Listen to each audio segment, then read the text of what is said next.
This is a caribou. These are our boo-boos. Now, males and females for the caribous will grow antlers. They're in the process of growing them out right now. You'll see that soft stuff overgrowing their antlers. You guys know what that soft stuff is called? The baby's feeding. It's called velvet. Who's the dad? Now, it's a good opportunity to look at their feet and see how they actually have two toes to their hooves. While horses actually have one. Now, our caribou need a very specific habitat. They need an old growth forest. We'll talk about this habitat throughout our tour today, but what is a habitat? Where they live in? Yeah, it's where they live, it's their home, you know. You can think as largely as the earth is our home, you know. You can think of the continent we live on, then we can think of the region in that continent, you know. You can even think of our street, our house, or even our bedroom. But we are going to be seeing this wetland habitat off to my left. Why do you think we call it a wetland? Yeah, it's very dry. No, yeah, it's very wet, lots of water. We call this area Horseshoe Lake. Why do you think that is? Because it's shaped like a horseshoe? Yeah, it's shaped like a rectangle. No, it is so shaped like smart. a horseshoe. You know, instead of Horseshoe Lake, at 8 o'clock you'll see some human habitats. These are the homes of Doc and Connie Hellier. They first bought this property back in 1937 for $4.50 an acre for $450 total. They able to get the property so cheap because it used to belong to a lumber company. We'll talk about that lumber company throughout our tour today. Now sitting on the edge of Horseshoe Lake though, coming up on my left at about 11 o'clock, we're going to see some Canada geese, including some goslings. Not Ryan Gosling's kids, it's the name for baby geese. They're still getting their adult feathers in, so you can see a couple of them off to my left at about 9 o'clock now. Look, they're right there. You see those in Arizona? Now, how many of you guys grew up calling them Canadian geese? Canadian. I did, but we actually don't know if they're Canadian. We'll have to check their passports. That's a good one. They're just Canada geese. They're sitting crossing over the way here, somewhere on my left. So they're near Horseshoe Lake, and those homes of Doc and Connie Hellier are built on Horseshoe Lake. The first one they built out there was 18 by 10, had a dirt floor, 2 bunk beds, and a wood stove. Over time, they were able to modernize it, add plumbing and electricity to that cabin, even raise 3 daughters out there. Currently, we use it for special events such as weddings or seminars, training, things like that. So if any of that does interest you, you can always go to the front office, learn a little bit more about that. We are going to be looking out for a lot of cool animals today. We do have over 200 animals we take care of in our collection. That does include 6 moose, 2 trumpeter swans, 2 mountain goats, and the rest are made up of our herds of our elk, our deer, our bighorn sheep, our bison, and our caribou. Now, we might not always see animals, but we'll see lots of signs of them. You know, that includes animal game trails, antler sheddings, antler and horn rubbings. Also include bison wallows, mole holes, and scat, or animal dropping. But we'll probably smell that before we see it first, though. But we also might have some bonus animals. Now, a bonus animal is an animal that really loves it in our free roaming area. They don't have to worry about too much out here. There's no predators for them to really worry about besides birds of prey. And our tram, we are in cougar, so cougar's not going to harm our animals here, but these bonus animals can be raccoons or snakes or turtles, frogs, or birds like our Canada geese. We also get some pretty famous visitors from time to time from Hollywood. If you look to my left at my 10 o'clock, you'll see this tree overgrown a stump. Well, that's the door to Middle Earth, so we see Bilbo Baggins and his nephew Frodo from time to time. But on my right, at my 1 o'clock, we have another tree coming up near the road, and you'll notice that it has a hole in it. You follow that tree up, you'll notice it's splintered and fallen over. Now, do you guys think that tree is useless? Yeah. No. I mean, no. No, you're right. It's still very useful to the habitat in a lot of different ways. Now, that hole in that tree provides a home for raccoons or other small animals. The part that's fallen over is decomposing, providing nutrients back into the habitat. Currently, we are going through a grassland habitat. You might have noticed how it is mowed, but why do you think we call it a grassland? Because grass grows there. Yeah, lots of sand. It's a No, good I'm kidding, answer. there's lots of grass here. This meadow can grow about 4 feet tall in the summertime. And we mow it so that way you guys can see these animals. You know, they do lie down to help them hide from predators. Some of these animals that are going to be lying down, we're seeing off to my left at about 11 o'clock, are going to be our bighorn sheep. We're going to have a much closer look at them in just a moment. Oh, shoot. Ooh. Bighorn sheep. There's some bighorn sheep up here. Now, if we let this meadow grow continuously, we wouldn't be able to see these animals if they're laying down. They're baby Especially their ones. babies, because we do have 2 baby bighorn sheep. We'll keep our eyes peeled. You know, they're only about 8 inches tall, so when they lay down, they're like only 4 inches tall. They're pretty tiny. They're very adorable. Let's see if you can spot some. Sorry. The bighorn sheep are off to my left between my 9 and 11 o'clock. Now, this is our female herd. I do see one of these babies laying next to its mom. Now, I just put its head down.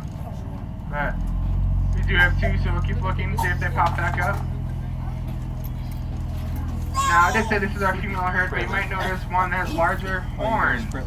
Remember, that is a male. We do see that male off to about my 9 o'clock on my left. Now, that's good to see he's hanging out with them because he's still a youngin'. There's a baby. Once he's old enough, he will be kicked out and he'll join that Looks like a male herd Ethiopia. we'll hopefully see later. Looks like Where's the baby? But do you guys know the About name the for fifth or female sixth bighorn one sheep? over. Laying right Yeah, in the front of ewes. Oh, Not me's, but ewes. See it? And what about the baby bighorn sheep? What are their names? I'll give you a hint. Mary had a little Lamb. They had a little lamb, yeah. Car.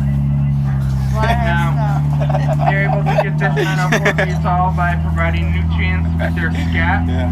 And even another animal we like in our backyard, probably don't like in yours. They dig tunnels. What do you think they are?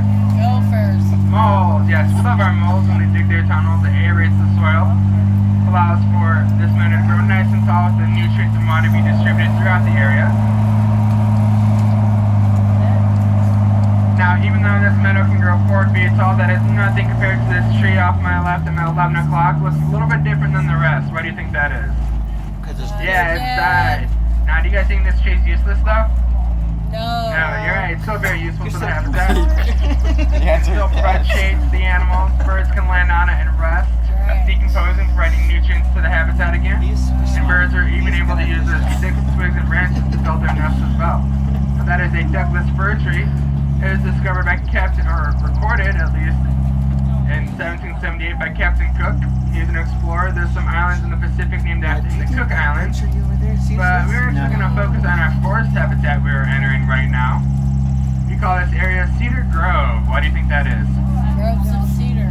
Wow. Yeah, lots of oak trees. Lots of oak trees. Yeah, I'm kidding. There are lots of cedar trees in here. Now, even though it got a little bit darker in here, we still see a lot of sunlight penetrating to the ground, right? Where's the bears? No. Well, that's because these trees, they grew nice and tall with open leaves. They didn't mind sharing the sunlight or the nutrients around There's a them. butterfly. That's called an open canopy. But we name an open canopy, you also have the opposite, a closed canopy. Now, a closed canopy grows nice and tall with thick leaves. They don't want to share the sunlight or the nutrients around them. Please tell me you got Kind of like how we don't want to share our favorite dessert, right? So underneath a closed canopy, we're going to see a lot of barren soil and dirt. Too much competition for much of this foliage to grow about and thrive. That doesn't mean it doesn't prevent from any trying, it's just pretty difficult for them to survive. We're going to see an example of this closed canopy on my right as we make our way around this bend.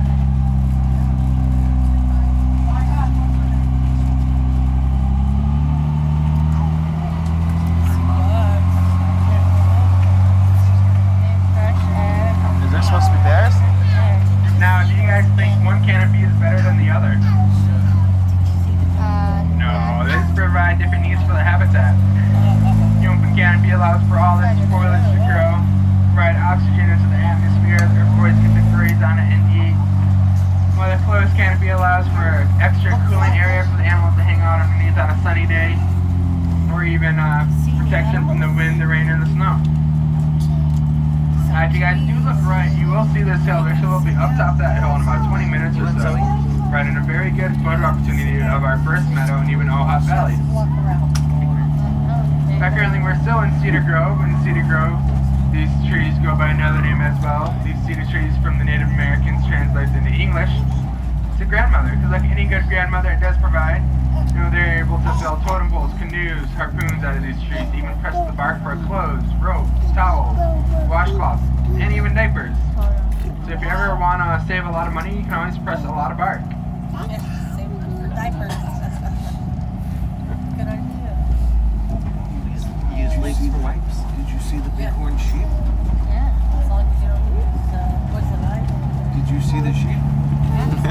Oh, We are going to be exiting our forest habitat and entering our first meadow again, which we are going to see our bighorn sheep, or ewes, off to our left at about my 10 o'clock again. Sheep are over here. Where are you going? Wolf?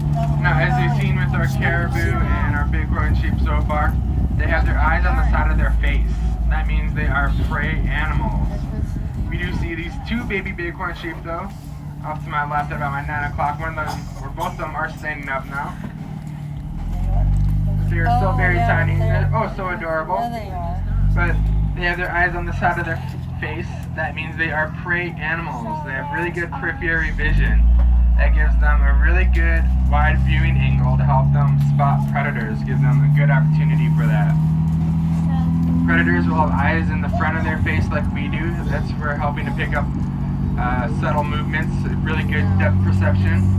But we also know that our fingernails, toenails, and hair grow continuously, and that is made up of that same protein as horns. Remember, that is called keratin. And sometimes these horns grow very large and can actually obscure their vision. And there's actually been documentation of animals breaking off the tips of their horns so that way they can see again. Much like on these rocks we were passing on our right at about my 3 o'clock. I know these rocks are very pretty, but we didn't place them there for you guys. A glacier did over 10,000 years ago. That's not the only thing that glacier left behind. Left another gift as well, which I'll point out towards the end of our tour. The end of our tour.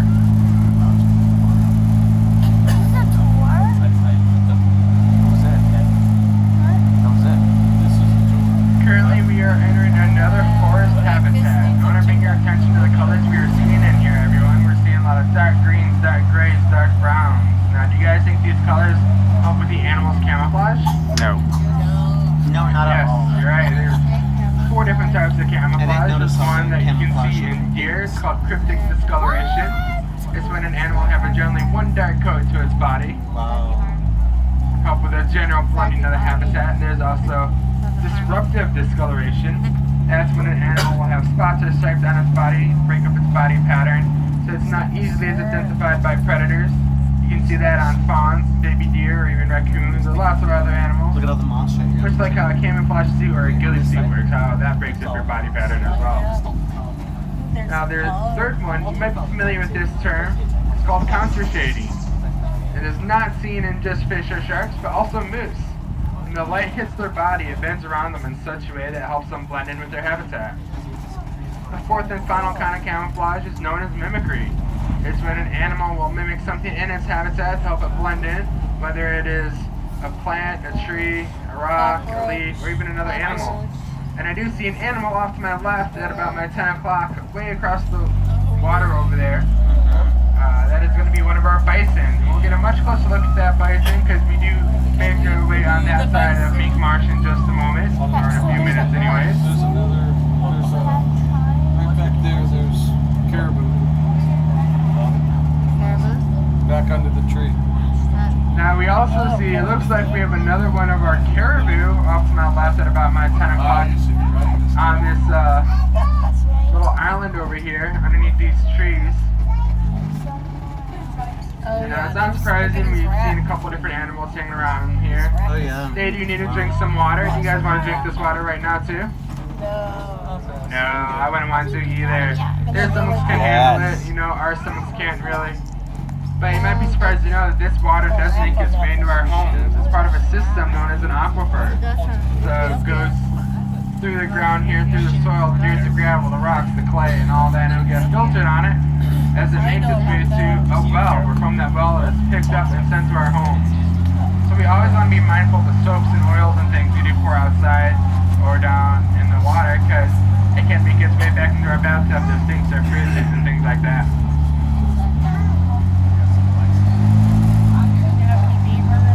It's gonna be right next to the, like right next to you. That's gonna be awesome. It's gonna be right here, Mom. What is? Now, if you're still looking left, you might see some lily pads in our mink marsh. These large It's gonna be huge. egg heart-shaped green plants growing above the surface of the water. It's gonna be right Now, by they do us. have some seeds that you can pop like popcorn. It's called wakas. If you're ever feeling adventurous, you can always try that later. But surrounding all these lily pads, you'll see a lot of green stuff on the surface of the water. What do you guys think that green stuff on the surface is? Deer in the ground. Why? So there should be a deer. It is a plant known as duckweed. A little bit different than the rest of these plants around us, where they don't require the aid of bees or flies to pollinate it in order to reproduce. It undergoes a process known as budding. But that means a layer will start to grow underneath the top layer, and once that is mature, it will separate and float to the surface. So all these quarter-sized, pinky fingernail sizes of duckweed are all clones. They all share the same DNA. So if you guys are familiar with Star Wars Attack of the Clones, that bounty hunter, how they use science and technology, well, the duckweed get to do it themselves. Shauna, And they're not bounty hunters, they're like protectors. As you've seen, they can grow pretty densely. are we allowed to So touch they it? also protect fish fry, fish hatchlings from predators. They can hide even tadpoles or insect larvae as well. The duckweed are even able to filter out phosphorus and nitrogen from the water. And the lily pads and the duckweed help keep the area a little bit cooler underneath it, since they help prevent sunlight from penetrating through. Helps prevent some evaporation from the wetland habitat. It's a huge animal. Now we are going to see a little bit larger animal than these Oh, look, it's in the plants we're going to be seeing. Off to about my right, well, it's at my 12 o'clock. This is going to be a bison. He's currently in the road. Off to our right, let's see where he decides to pivot. To the left, to the left. Why'd the bison cross the road? Get to the other side. He didn't. He's still there. Okay, he moved a little bit. There we go. He's on our right now. It's a good opportunity to see some grasses and seeds stuck in his coat. And we'll talk about that a little bit later. It's one of the ways that helps make him a keystone species. Now he has horns. Want to see our caribou off to our left again at my 9 o'clock. I do see his antlers over there underneath the tree. So I grew up on the bison buffalo. I did. There actually aren't any wild buffalo in North America. That is so There is buffalo in Africa. The case is the water buffalo. In fact, the bison scientific name is bison. It's no Bigfoot. Bison. That's they're indeed bison and not buffalo. And we are going to see some more bison in these trees over here off to my right at about my 1 and 2 o'clock. What is it? More bison. They're hanging out near a wetland habitat that was actually created by beavers. Beavers are the second most influential animals to build a habitat to suit their needs, while the first are humans.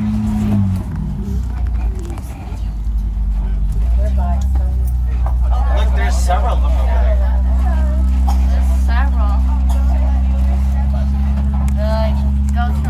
Now we do have that beaver home still, called a beaver lodge. We just built it out here. I'll be able to point it out to you guys. It's going to be a little bit difficult to see through all the grasses, and it's just the outside of the beaver lodge. If you want to see the inside of a beaver lodge, you can always check out our beaver exhibit and our wetland habitats after the tour. But it's currently at about my 2 o'clock. It's a big bundle of sticks out there, but you can see it. If you want to see the inside and even actually beavers, you can check out them after our tour.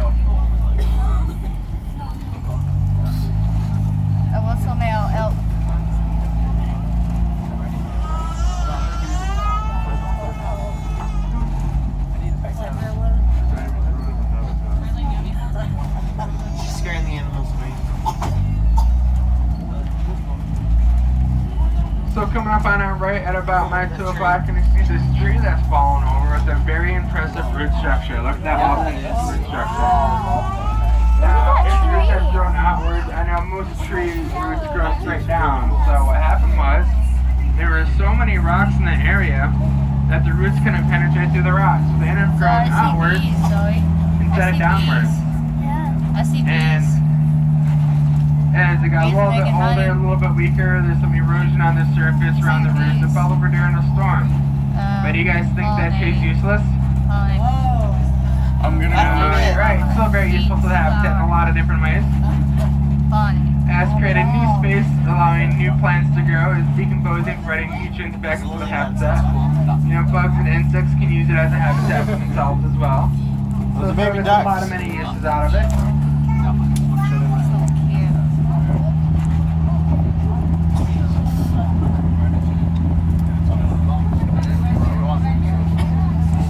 Now we are going to be entering our second meadow, another grassland habitat that's planted by Dauphin County Hollier, and they themselves are experimenting with cattle farming as way from flat grass.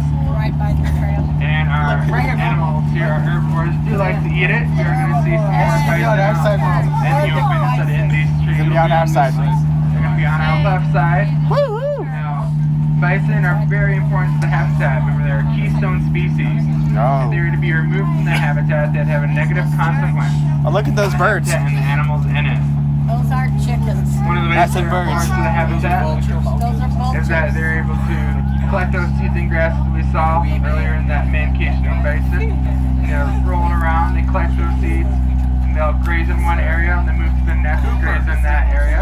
These are your And they'll deposit these grasses and seeds into their area that they're in. So like traveling gardeners. Look at that. I That's know so their cool. fruit's a little bit matty right now, but that's because they're just shedding their winter coat. Flies. And flies. Lots of flies. They're also keystone species in a number of different ways. You might see that bird on that bison's back on the left. They get to land on the back and rest, use the fur to help build their nests as well, and even eat some of those grasses and seeds they pick up. So we are going to see some more members of the cattle family coming up more on my bison left. down I'm there. seeing at least 2 of our bighorn sheep at about 11 o'clock. Big boys. Now, do you guys know the names of the male bighorn sheep? There's a truck named after them. Ram, yes. Usually the males and females will separate, not because of cooties, but because they find it easier to hang out with each other instead of fight for the female attention. Look at that bird on its back. The bird made a friend. Also, off to my left at my 9 o'clock, we see a wild mower. Wow. Bird made a friend.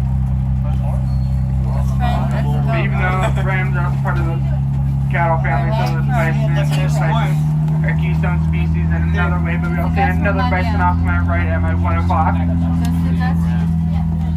But on my left at my 10 o'clock, you see these dirt areas. These are called bison wallows.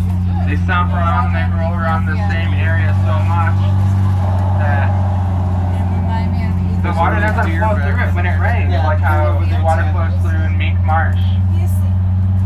So it becomes a watering hole to be used by a lot of different animals. That's another way that they're considered a keystone species. They're very important to the habitat.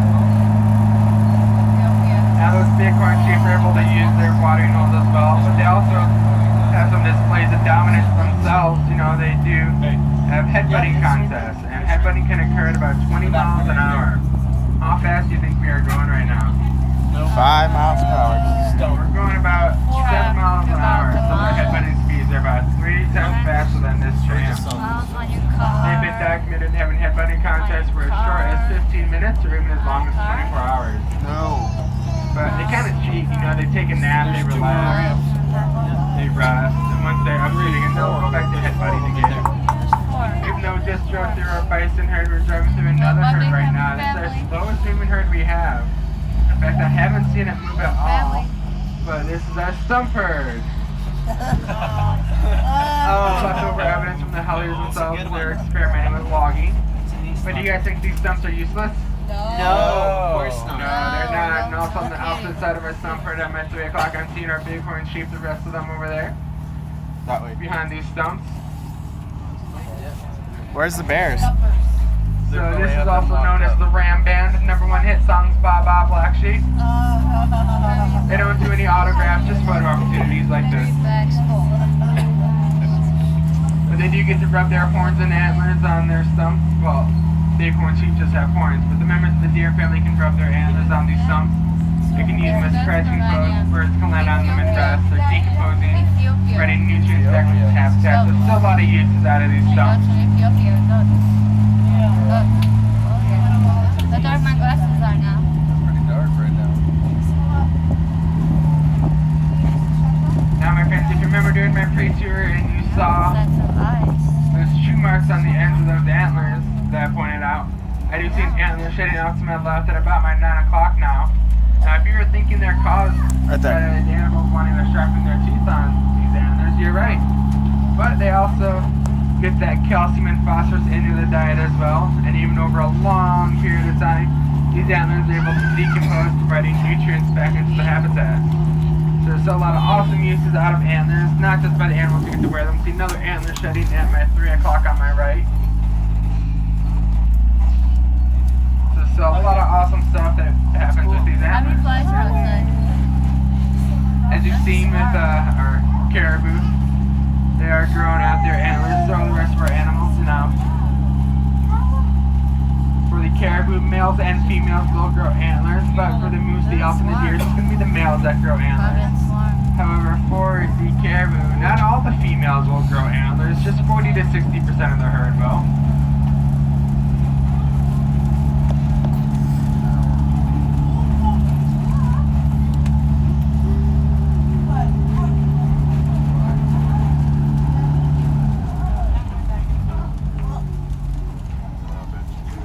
Lights on, right?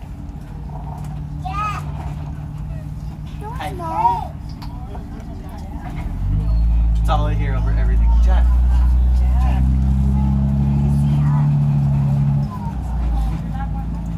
Now, do you think that log laying there is useless? No. Do you think Nutrients back in that log sitting behind Maga is useless? Yes. Alrighty, my friends, we're making our way up that hill I was talking about earlier. Engine's gonna get a little bit louder than it already is, and I don't want that sound going back at you guys. So I'm gonna be turning off my See that group microphone right there? in a moment. So before I do that, I want to check in with my first, second, and third car. If you guys are doing awesome, give me a big thumbs up, please. Fantastic. Thank you, everyone. So if you happen to see anything on the way up, I won't be able to slow down, stop, or talk about it right now. I'll be able to talk about it later. But for right now, we can all just sit There's back, ammo out relax, there. enjoy the ride and the views. And I'm going to be back with you guys in just a few minutes. You can't put your hand in.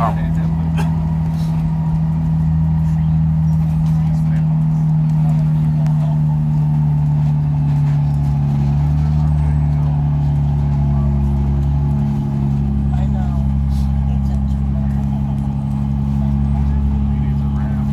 He does. He does.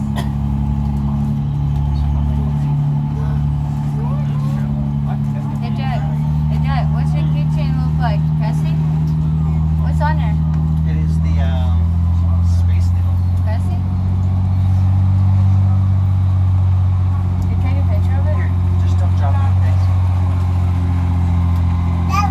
It spins. The middle spins. You can spin it. You can take a picture of it? You can take a picture of it. Go ahead. Can you, Fingerprints not working. can you send it to me? Yeah, you get a picture and I'll send it. That's pretty down there. Be a great place to camp. We'd ruin it. Send it to me? We'd die.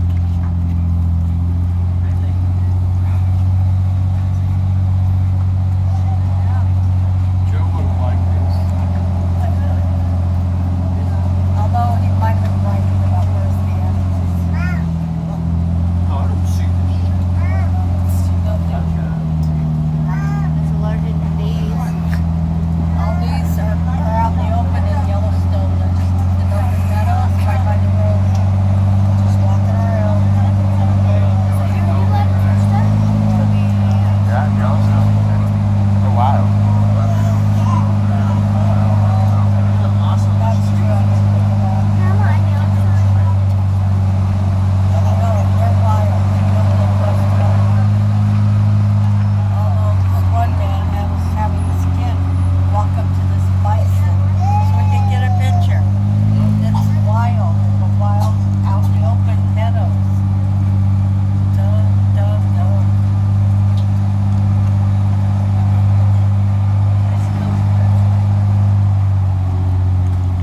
I wish I could smell. We don't really smell anything. Can smell everything.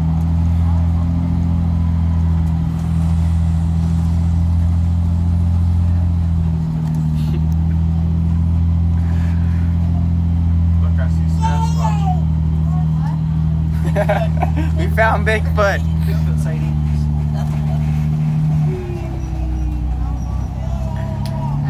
tricks are up. Might as well not steer. And for that tree.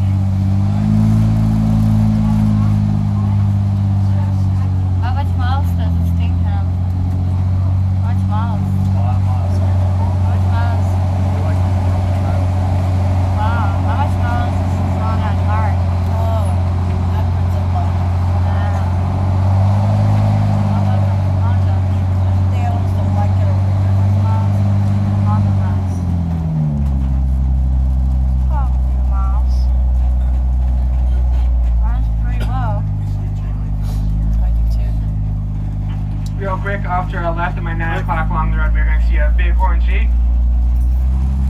Oh gosh. Big orange shoe. Oh, there he is, right there. I see a bull. She's laying right by the road. I saw them in yard.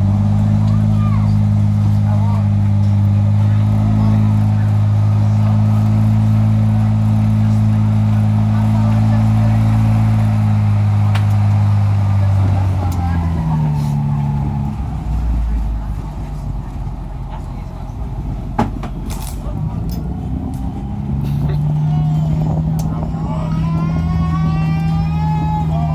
Is that Britland? Poor lady. She said she's seen enough trees though.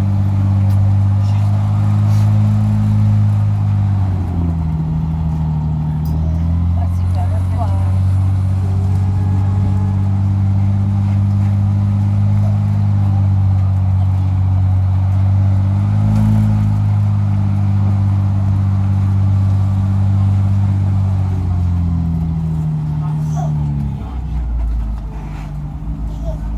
It is Sunday.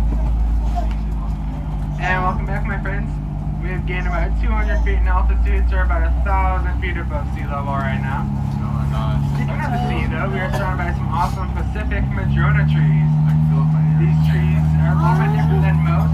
They are known as a deciduous evergreen. They will actually end up shedding their bark and keeping their leaves. They do like the salty shores, so we don't find them too much further inland than this. We have a nice ocean breeze, so it's one reason why we do see them up here. And because they do like that nice salty breeze or salty shores, they have a nice salty bark. So the herbivores like to eat that. It's kind of like their own version of a